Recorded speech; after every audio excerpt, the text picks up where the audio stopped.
नमस्कार, सांझे समाचार में आपका स्वागत है। मैं हूं आपके साथ आदर्श तिवारी और शुरुआत करते हैं रायपुर से बड़ी खबर के साथ। बीजेपी विधायक दल की बैठक खत्म हो गई है। सदन में सरकार को घेरने को लेकर रणनीति बनी है। बैठक के बाद पूर्व सीएम रमन सिंह का बयान निकलकर सामने आया है। कांग्रेस से नाराज है आदिवासी समाज। सीएम पर दिए विवादित बयान पर भी उन्होंने सफाई दी है। उन्होंने कहा कि मैंने सिर्फ उदाहरण दिया था, उन्होंने खुद से जोड़ लिया। तो पूर्व सीएम रमन सिंह की तरफ से ये जो बीजेपी विधायक दल की बैठक चल रही थी, इसके खत्म होने के बाद वो मीडिया से रूबरू हुए। उन्होंने कहा कि सरकार को घेरने की रणनीति बन रही है आने वाले विधानसभा सत्र को देखते हुए। इसके साथ ही पूर्व सीएम रमन सिंह ने यह भी कहा कि आदिवासी समाज मौजूदा सरकार से नाराज है। एक बयान जो डॉक्टर रमन सिंह की तरफ से दिया गया था, जिसको लेकर वो घिरते हुए भी नजर आए, उस पर भी उन्होंने सफाई दी। कहा मैंने तो सिर्फ उदाहरण दिया था, उन्होंने खुद से उसे जोड़ लिया। तो बड़ी खबर हम आपको बता रहे हैं। बीजेपी विधायक दल की बैठक खत्म होने के बाद सदन में सरकार को घेरने को लेकर रणनीति बनी है। बैठक के बाद पूर्व सीएम रमन सिंह का बयान निकलकर सामने आया। उन्होंने कहा कि कांग्रेस से आदिवासी समाज नाराज है।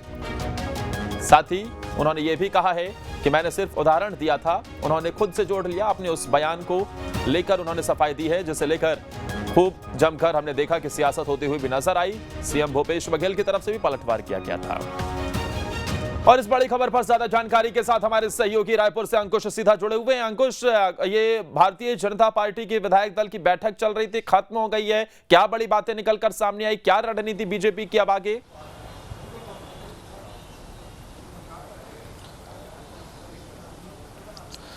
देखिए, भारतीय जनता पार्टी के विधायक दल की बैठक जो है वो खत्म हो गई है और नेता प्रतिपक्ष नारायण चंदेल की अध्यक्षता में ये बैठक चल रही थी। बैठक में बीजेपी के तमाम विधायक मौजूद थे और चूंकि 1 और 2 दिसंबर को जो विशेष सत्र बुलाया गया है, उस सत्र को लेकर इस बैठक में चर्चा हुई है। चर्चा होने के बाद स्पष्ट रूप से बीजेपी की तरफ से स्पष्ट कहा गया है कि हर एक विषय पर सरकार को घेरने की रणनीति बनी है और रणनीति बनाने के साथ साथ विधायकों की ड्यूटी भी लगा दी गई है कि कौन किस मंत्री से सवाल पूछेगा, कैसे सवाल पूछेगा और उस 2 दिनों की जो सदन की कार्रवाई जो चलेगी, तो 2 दिनों में किस तरीके का रुख अख्तियार करना है, इन तमाम विषयों पर चर्चा हुई है।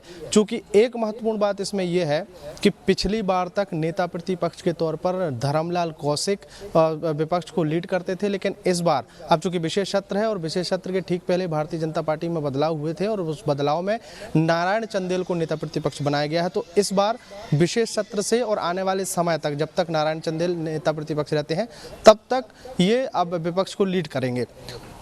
तो लीड करने के दौरान नेता प्रतिपक्ष को कौन से विषयों पर टोका टिप्पणी करनी है और विपक्षी विधायकों को कैसे कैसे सवाल करने हैं, इन तमाम विषयों पर चर्चा हुई है। बिल्कुल, और इसे लेकर ये चर्चा होती हुई नजर आई है। लेकिन एक बहुत बड़ा फैक्टर जो इन दिनों निकलकर सामने आ रहा है, भानु प्रतापपुर विधानसभा का उपचुनाव है अंकुश, और उसमें सबसे बड़ी बात जो हमें देखने को मिल रही है वो है आदिवासी वर्ग की। छत्तीसगढ़ आदिवासी बहुल राज्य है। सभी राजनीतिक दल इस प्रयास में रहते हैं कि कैसे उन्हें साधा जाए। लेकिन क्या नजर आता है, क्या वाकई में जो इस पूरे मामले को लेकर, आरक्षण के मामले को लेकर छत्तीसगढ़ में आदिवासी समाज कांग्रेस से नाराज है और उसका फायदा क्या बीजेपी को मिलता नजर आ रहा है? क्या बीजेपी उसे भुनाने का प्रयास कर रही है, सफल भी हो रही है?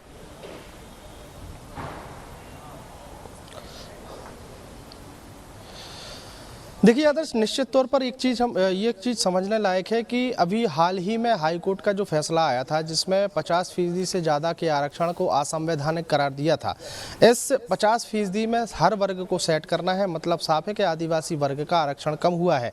ऐसे में छत्तीसगढ़ में जो अधिकतर मतदाताओं की संख्या है या अधिकतर रहवासियों की संख्या है, वो है आदिवासियों की, और आदिवासियों की संख्या कम है। तो जब उनका आरक्षण कम हुआ तो उन्होंने विरोध प्रदर्शन करना शुरू किया, विरोध जताना शुरू किया। लगातार कई तरह के धरना प्रदर्शन देखने को मिले और प्रादेशिक आंदोलन के रूप में एक ये जो आंदोलन है वो उभर कर सामने आया है।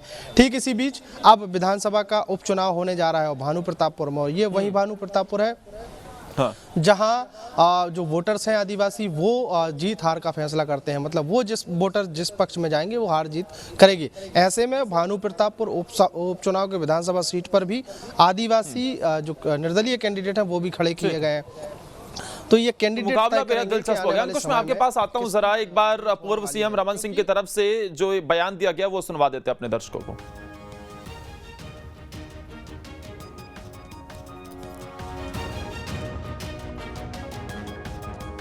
झूठे आरोप लगा के 2019 की घटना आज तक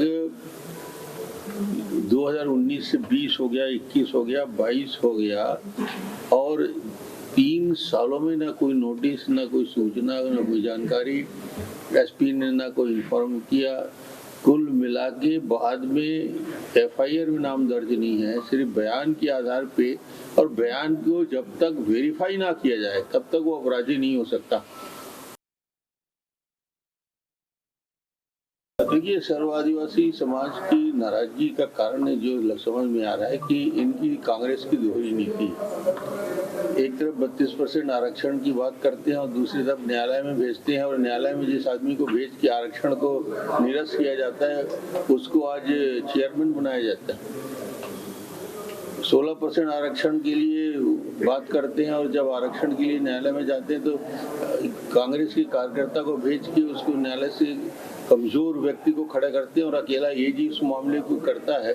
आरक्षण के मामले में दिल्ली से आज तक वकील नहीं बुलाया। नान के मामले में करोड़ों रुपया खर्च करके वकील बुला रहे हैं, मगर जहां 32% आरक्षण को बचाने की बात है तो उनको दिल्ली से वकील बुलाने की फुर्सत नहीं है, एजी को खड़ा करते हैं। इसका मतलब ये जानबूझकर षड्यंत्र करके इस मामले को यहाँ तक लाया।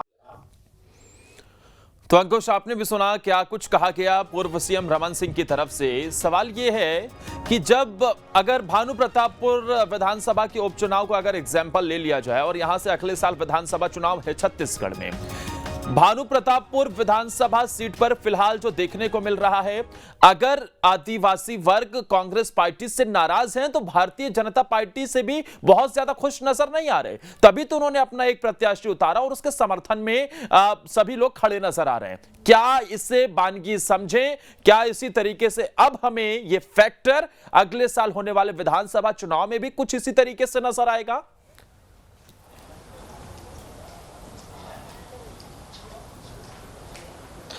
देखिए, वर्तमान में जिस तरीके की तस्वीर बनी है, जिस तरीके के हालात बने हैं, उन हालातों को देखते हुए अगर देखा जाए कि जिस तरीके से जो आदिवासी कैंडिडेट्स हैं वो निर्दलीय खड़े हुए हैं और उसमें भी एक नई तस्वीर निकलकर सामने आई है कि उस क्षेत्र का आदिवासी वर्ग शपथ ग्रहण करवा रहा है। हर क्षेत्र में एक शपथ दिलवाई जा रही है कि आदिवासी वर्ग के कैंडिडेट को ही वोट देना है, निर्दलीय प्रत्याशी को ही वोट देना है, ना तो कांग्रेस को वोट देना है, ना बीजेपी को वोट देना है। तो ऐसे में नुकसान जो है स्वाभाविक है, ऐसी परिस्थितियों में सत्ता पक्ष का होता हुआ दिखाई देता है, क्योंकि सत्ता पक्ष की नाराजगी का ही ये नतीजा है कि निर्दलीय कैंडिडेट खड़ा करना पड़ा। दूसरी बात यह है कि भारतीय जनता पार्टी के पास छत्तीसगढ़ में वर्तमान में खोने के लिए कुछ नहीं है। बीजेपी ऑलरेडी विपक्ष में है और इतनी संख्या भी नहीं है कि वो बहुत अच्छे से विपक्ष की भूमिका निभा सके।